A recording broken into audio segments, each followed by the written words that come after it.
We have suppressed the true world. What world survives? The apparent world, perhaps? Do you sometimes feel you're in a rut, that life has become boring and routine? Of course, in our normal daily lives, a lot of times we get the feeling that we just don't really matter. I look in the mirror every morning, I see my own biggest baby. That's myself.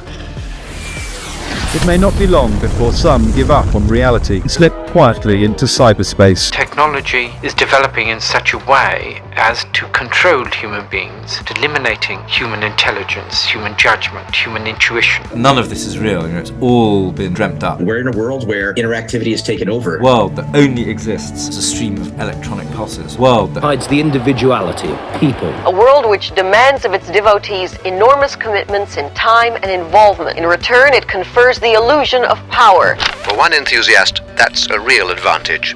His legs are paralyzed. Chad's personal battle is very real, but he's growing up in a world where reality and fantasy are increasingly difficult to distinguish. Is this real? Or is it a simulation?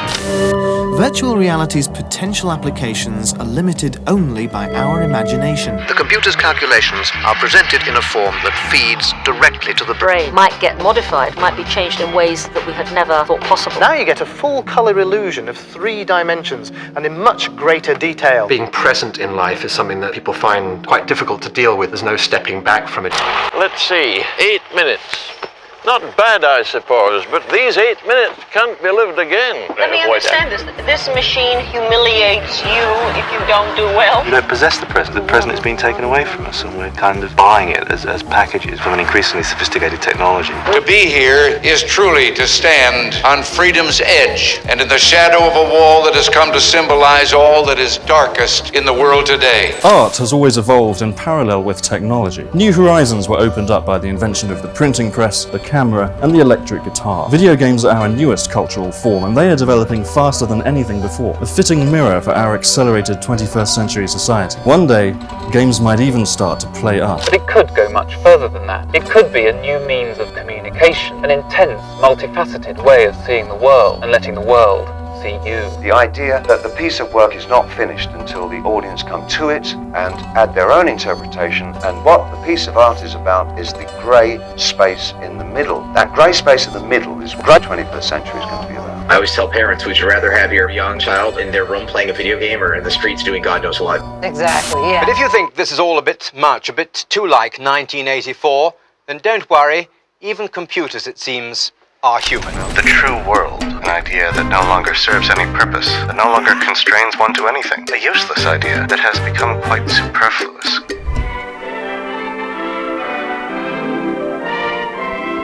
I'm Charles Romine.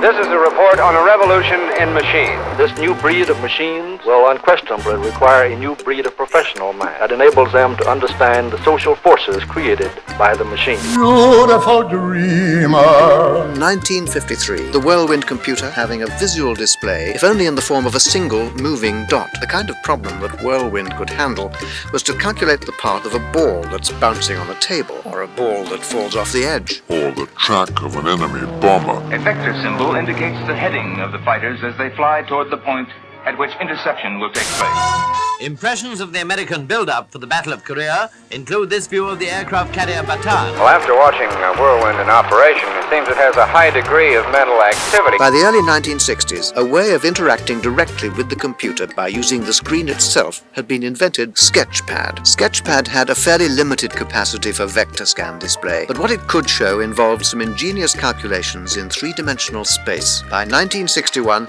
this mini-computer had all its works in the cabinet on the left. At $120,000 for the computer alone, it could be played only in academic institutions or in industry. But it did represent one trend in the development of graphics: interaction in real time. And in the early 1970s, the University of Utah's engineering school, computer graphics flowered, making realistic pictures entirely out of numbers. Smooth, curved surfaces, highlights, shading, textures. This is made of an array of little spots on the screen, which are called pixels. The computer's power should increase 1,000-fold in the next 10 or 20 years. The simulated imaginary world of the artist or entertainer should become ever more realistic. Increasingly, fantasy may become part of our life's experience. In the world of some future computer, imagination and reality may blur and blend as one. It's perfectly obvious that the development of such computers would restructure society completely. They're already doing this in many ways because our society now would collapse instantly if the computers that run it were taken away. And these are very simple, low-grade computers. And this, of course, raises tremendous social and philosophical problems. Not just the question of displaced people, what will they do? A much more profound question of what is the purpose of life? What do we want to live for? And that is a question which the intelligent computer will force us to pay attention to. The true world that no longer constrains one to anything. A useless idea that has become quite superfluous. Let us abolish it. We have suppressed the true world. What world survives? The apparent world, perhaps? Mike, what is it now? Here. This is your lucky night. How's that for a portable computer, eh? Look at it. It's got 64K. It's got UHF output. It's got a megabyte disk drive. It's got ROM. It's got RAM. It's got them little red and green lights. It's got everything. I want with a computer, Del. What does he want with a computer? Everyone's got a computer these days. Computers have become so familiar that wherever they're used, they seem quite normal. Yet they're still not universally accepted. I mean, I was there, day one from playing Space Invaders in my friend's, basement back in the day in the 80s. And it's one of those things that the nerds want. A whole new industry has arrived. Most people, there's something intimidating about the idea of interacting with a computer, but that is what's happening here. The computer's calculations, all those numbers, are presented in a form that feeds directly to the brain. The user can virtually explore a 360-degree synthesized or remotely sensed environment. They're learning some of the basic skills that would be necessary for them to have in the 80s and beyond. And I move it to the left to go towards the goal.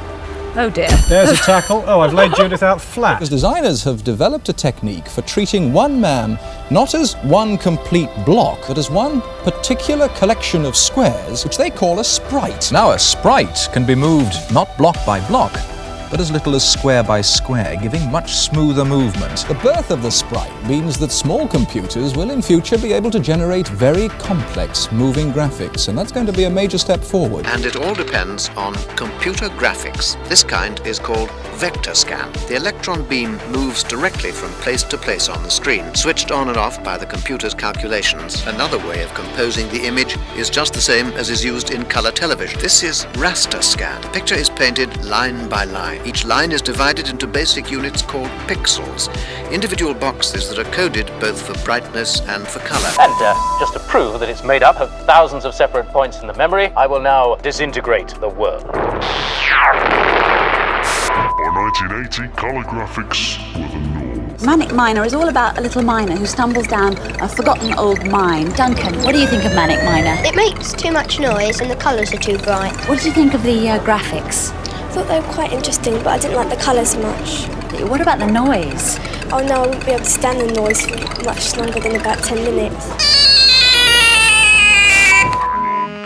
Smooths with blistering frame rates. Electric pulses being directed by switches. By sending the pulses along different channels, a chip can be made to do anything from arithmetic to reading a book. First tonight, the mystery defect that's set to damage computers all over the world. It's known as the Michelangelo virus, and it's programmed to strike tomorrow, the date of the famous painter's birthday. All his life, Michelangelo drew, but only a small proportion of the drawings survived, and many of them were destroyed by him. People who produce viruses are, in a sense, vandals. Vast areas of our lives now are governed by technology, from watches to washing machines, heating installations to hospitals. All have microprocessors which could be infected with the Millennium Bug. Just in the same way as the human body has built-in mechanisms for containing the bacteria, viruses, and computer will have to have these mechanisms in place as well. A computer virus attaches itself to a program or file, and just like a cold, it's contagious. So we're looking at a future where you could have some advanced medical device inside you, and that could be infected by some other chip inside you. Yeah, that's right. That's quite possible. That is a glimpse into the future. There's no danger right now.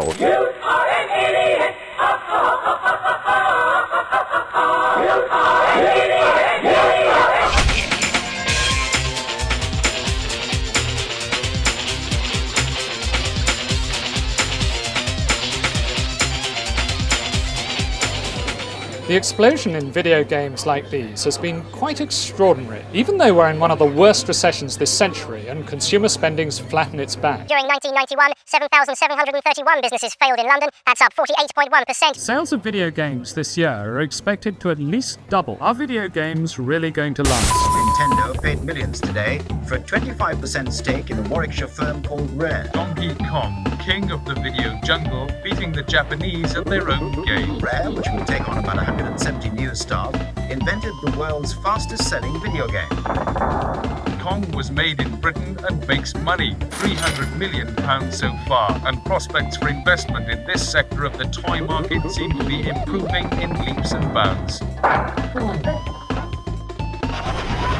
Now, all the people in here are working on what DMA hopes will be its new blockbuster. It's a game called Grand Theft Auto. It's got to be finished by the end of June.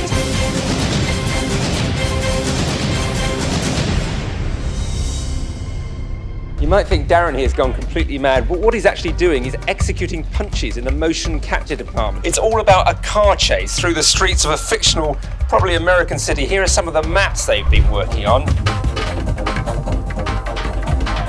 Tell us a bit about the people working here. Where do they come from? What sort of people are they? Are they the ruder people in my office would call nerds? Well, we can go and we can take any car we want. Right, you've just stolen a car, fine. In the beginning, there was this. Now we have this. Tomb Raider 2 had advanced sales of 2 million copies before its release this weekend, while the first game has already grossed £80 million. Tomb Raider's British publishers Eidos are investing heavily in its star's acrobatic talents. In this studio in London, they're using a cutting-edge technology called motion capture, which will eventually translate a gymnast's real movements into computer animation. The computer images can then follow all sorts of body movements and even let you handle virtual objects. Sorry, I was just feeding my Tamagotchi. The very basis of much of modern society today depends on computer technology. Over the past 20 years, the microchip has come to dominate daily life. I don't think we've even seen the tip of the iceberg. I think the potential of what the internet is going to do to society, both good and bad, is unimaginable. In this technological revolution, the future was meant to hold no fear. In reality, the future holds terrible uncertainty. It's hard to comprehend now how the very technology which has revolutionized our lives over the last 2 decades had all along the seeds of destruction within it. I think we're actually on the cusp of something exhilarating and terrifying. It's just a tool though, isn't it? No, it's not. It's an alien life form. Being present in life is something that people find quite difficult to deal with. There's no stepping back from it. It feels very raw at times. Something that you can switch on that allows you to shift away from that. It's very comforting. Perhaps it's that comfort that feels dangerous and you don't want to go back, perhaps. In what way might that change us? We could enjoy new forms of social interaction, maybe even build new alternative society.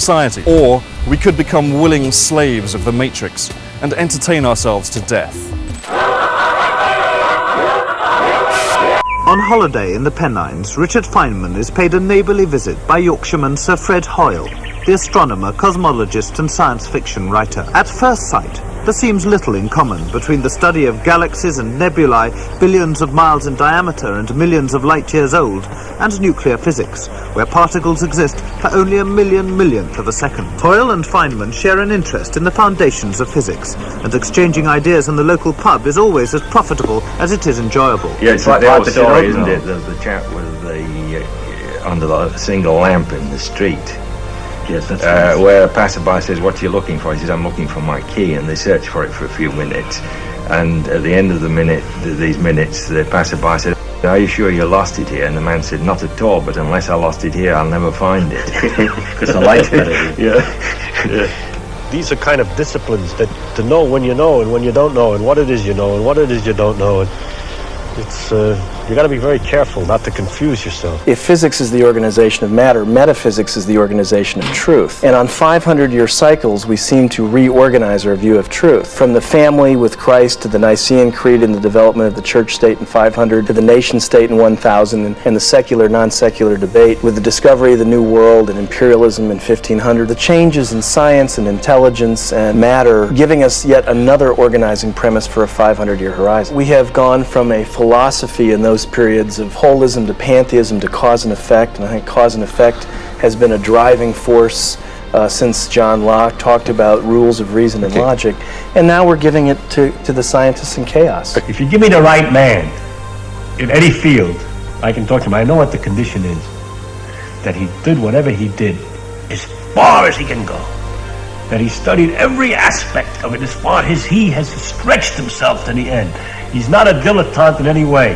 And so he talked deep as far as he can go, and therefore he's up against mysteries all the way around the edge. I've always been a very curious and enthusiastic person. It really wasn't up to me to try and identify exactly what that meant. I became comfortable with that and didn't try and identify myself or try and ask myself who I was. The less questioning I did about myself as to who I was, the more comfortable I felt. And now I have absolutely no knowledge of who I am, but I'm extremely happy.